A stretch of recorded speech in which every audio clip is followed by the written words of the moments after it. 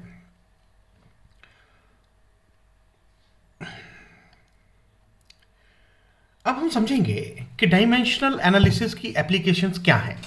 देखिए, हम दो तीन चीजें बड़ी महत्वपूर्ण करते हैं डायमेंशनल एनालिसिस की सहायता से। पहली जो सबसे महत्वपूर्ण चीज़ हम लोग करेंगे कि हम लोग फाइंड आउट करेंगे कि कोई इक्वेशन करेक्ट है कि नहीं है। ओके, तो यहीं से शुरू करते हैं। और दूसरी चीज़ हम कल सीखेंगे, कल के लेक्चर में सीखेंगे कि डायमेंशनल एनालिसिस का इस्तेमाल हम कर सकते हैं एक यूनिट को दूसरे यूनिट में चेंज करने के लिए, यानी कि एसआई सिस्टम को कन्वर्ट करने के लिए सीजीएस सिस्टम में, या सीजीएस सिस्टम का इस्तेमाल कर सकते हैं एसआई सिस्टम में करने के लिए डायमेंशनल एनालिसिस की सहायता से। तो चलिए शुरू करते हैं। पहले हम चेक करेंगे कि किसी भी इक्वेशन की जो वैलिडिटी है वो डायमेंशनली हम कैसे चेक करते हैं। इस चीज़ को हम लोग कहते हैं प्रिंसिपल ऑफ होमोजेनिटी। और प्रिंसिपल ऑफ होमोजेनिटी हमें बताता है कि कोई भी डायमेंशनल इक्वेशन सिर्फ और सिर्फ उसी स्थिति में ठीक होगी अगर इक्वेशन के दोनों साइड, लेफ्ट हैंड साइड और राइट हैंड साइड, दोनों तरफ के जो डायमेंशंस हैं वो बराबर हैं। ओके, चेक करते हैं हम लोग। एक इक्वेशन पकड़ते हैं कोई, लेट अस से एक इक्वेशन हमने पकड़ी v square is equal to u square plus 2s। Okay, अब देखते हैं कि इक्वेशन के लेफ्ट हैंड साइड और इक्वेशन के राइट हैंड साइड में क्या डायमेंशंस बराबर है। शुरू करते हैं वेलोसिटी से, फाइनल वेलोसिटी। देखिए, initial velocity, final velocity, u से हम रिप्रेजेंट करते हैं इनिशियल वेलोसिटी को और v से रिप्रेजेंट करते हैं फाइनल वेलोसिटी को। तो जो इनिशियल वेलोसिटी है उसका डायमेंशन क्या है? उसका डायमेंशन है m0 l1 t-1। ओके, इसी तरह जो फाइनल वेलोसिटी है उसके डायमेंशन है m0 l1 t-1। अब देखिए एक्सेलरेशन के m0 l1 t-2, और जो डिस्प्लेसमेंट है इसके हैं m0 l1 t0। तो अब इन सारे के सारे डायमेंशन को उठा के हम इक्वेशन में पटकते हैं v square is equal to u square plus 2s में। देखिए इक्वेशन बन जाएगी, देखिए वेलोसिटी, फाइनल वेलोसिटी v का डायमेंशनल फार्मूला इक्वेशन के लेफ्ट हैंड साइड में है, ये हो जाएगा m0 l1 t-1 raised to the power 2, that will be equal to m0 l1 t-1 का square plus m0 l t-2 into m0 l t0। अब आप इसको बिल्कुल जैसे सिंपल मैथमेटिक्स होता है वैसे आप सॉल्व कर सकते हैं। ओके, अब देखिए अगर मैं लेफ्ट हैंड साइड का स्क्वायर लूँ तो m0 का स्क्वायर हो जाएगा m0, l का स्क्वायर हो जाएगा 2 और t-2 का -1 का स्क्वायर हो जाएगा t-2। तो इक्वेशन के लेफ्ट हैंड साइड बन गई m0 l2 t-2। अब राइट हैंड साइड में आइए। ओके, ये हो जाएगा m0 l2 t-2। ओके, और इसको मल्टीप्लाई करिए a इंटू एस को, तो you will find this is m0 l2 t-2। Now you can say equation के लेफ्ट हैंड साइड और इक्वेशन के राइट हैंड साइड में जितनी भी फिजिकल क्वांटिटीज हैं प्लस के साइन के आगे पीछे या माइनस के साइन के आगे पीछे, उन सब के डायमेंशंस बराबर है। इसका मतलब है ये जो इक्वेशन है हमारे पास ये बिल्कुल सही है। ओके, अब एक चीज आप याद रखेंगे जो बड़ी महत्वपूर्ण है। ओके, देखिए अगर कोई इक्वेशन डायमेंशनली ठीक भी है ना, कोई भी इक्वेशन आपने ठीक देख ली कि ये डायमेंशनली ठीक है, इसका मतलब ये नहीं है कि वो ठीक ही है। ओके, लेकिन अगर कोई इक्वेशन डायमेंशनली गलत प्रूव हुई वो डेफिनेटली गलत है। फिर समझिए मैंने क्या कहा, अगर कोई इक्वेशन आपने डायमेंशनली प्रूव करी कि इक्वेशन डायमेंशनली ठीक है, हो सकता है वो ना हो, लेकिन अगर कोई इक्वेशन डायमेंशनली गलत प्रूव हुई इसका मतलब है कि वो इक्वेशन 100% गलत है। ओके, तो इस बात को आप याद रखेंगे। ओके, आपको मैं एक और बड़ी महत्वपूर्ण और मजेदार बात बताऊं कि अल्बर्ट आइंस्टीन ने बहुत कुछ ट्राई किया जब वो इक्वल टू mc स्क्वायर कर रहे थे प्रूव। ओके, तो देखिए इतिहास से मैंने ये चीज़ें निकाली हैं। इक्वल टू m/c², ये फार्मूला भी उन्होंने ड्राइव करा कहीं से। Equal to mc²/c, equal to m²c, ऐसी बहुत सारी इक्वेशन उनकी कैलकुलेशन में आ रहे थे। लेकिन उन्होंने डायमेंशनल एनालिसिस की सहायता से जब चीज़ों को देखा तो ही फाउंड कि E बराबर है mc² के, ये इक्वेशन बिल्कुल ठीक है। और ultimately E equal to m/c², E equal to mc²/c, E is equal to m²/c, ऐसी सारी की सारी इक्वेशंस उन्होंने रिजेक्ट करी और अल्टीमेटली वो कंक्लूजन के ऊपर पहुंचे कि E should be equal to mc²। और आप जानते हैं कि ये भौतिक विज्ञान की सर्वाधिक पॉपुलर इक्वेशन में से और सर्वाधिक संपूर्ण इक्वेशन में से एक है।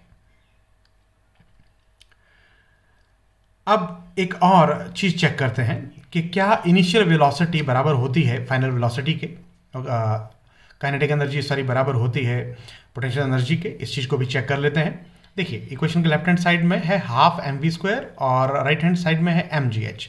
तो चलिए देखते हैं सबके डायमेंशंस क्या हैं। मास का जो डायमेंशन है वो हो जाएगा m1l0 t0। ओके, वेलोसिटी का डायमेंशन हमें पता है वो है m0l1 t-1। हमें ये भी पता है कि g एक्सेलरेशन है, उसकी डायमेंशन होंगे m0l t-2 और h हेड लेंथ उसकी डायमेंशन होंगे m0l t0। ओके, तो ये वैल्यू अगर मैं half M V square equal to mgh में भरूं तो हमारे पास इक्वेशन आ जाएगी m1l0 t0 into m0l t-1 का square, that will be equal to m1l0 t0 m0l t2 into m0l t0। तो आप सिंपल सी मल्टीप्लिकेशन करने के बाद यू विल फाइंड कि इक्वेशन की लेफ्ट हैंड साइड और इक्वेशन की राइट हैंड साइड दोनों बराबर हैं। लेफ्ट हैंड साइड में भी आया m1l2 t-2 that is equal to m1l2 t-2। इसका मतलब हुआ कि फाइनल क्षमा करें काइनेटिक एनर्जी बराबर है पोटेंशियल एनर्जी के। ओके, तो इस तरह से हम लोग चेक कर सकते हैं इक्वेशंस को कि क्या वो डायमेंशनली करेक्ट हैं। लेकिन आप हमेशा याद रखेंगे कि डायमेंशनली जो इक्वेशन आपने चेक करी, डायमेंशनली जो आपने इक्वेशन चेक करी और वो डायमेंशनली बिल्कुल ठीक है, इसका अर्थ ये कतई नहीं है कि वो इक्वेशन बिल्कुल ठीक है। ओके, लेकिन अगर डायमेंशनली आपने किसी इक्वेशन को चेक करा और वो गलत निकली, इसका मतलब है वो इक्वेशन डेफिनेटली गलत है। कल हम पढ़ेंगे इसका दूसरा इस्तेमाल। हम लोग सीखेंगे कि हम एक सिस्टम ऑफ यूनिट को दूसरे सिस्टम ऑफ यूनिट में कैसे कन्वर्ट कर सकते हैं with the help of dimensional analysis. I hope तुम्हें ये पसंद आया, principle of homogeneity. Thank you very much, कल मिलते हैं।